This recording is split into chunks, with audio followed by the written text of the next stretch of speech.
दुनिया के विख्यात नदियों में शुमार गंगा यमुना के उद्गम वाले उत्तराखंड की 9 नदियां देश की सबसे प्रदूषित नदियों की सूची में शामिल हैं। केंद्रीय प्रदूषण नियंत्रण बोर्ड की ताजा रिपोर्ट के मुताबिक देश में जैविक प्रदूषण के संकेतक बायोकेमिकल ऑक्सीजन डिमांड बीओडी के तहत 323 नदियों पर 357 प्रदूषित नदी खंडों की पहचान की गई है।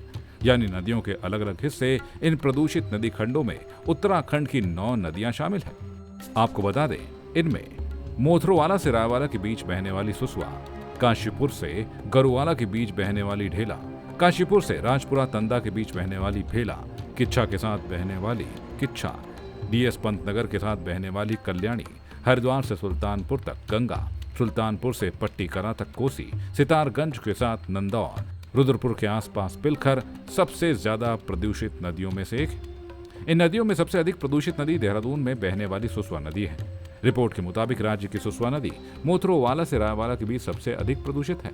नदी में प्रति लीटर मिलीग्राम में बीओडी का स्तर 37 है, जबकि एक प्रदूषण मुक्त नदी के लिए उसमें बीओडी की मात्रा का स्तर प्रति लीटर 1 मिलीग्राम से कम होना चाहिए। बीओडी ऑक्सीजन की वो मात्रा है जो जल में कार्बनिक पदार्थों के जैव रासायनिक अपघटन के लिए आवश्यक होती है। जल में जितनी अधिक बीओडी की मात्रा होगी, नदी उतनी अधिक प्रदूषित मानी जाएगी।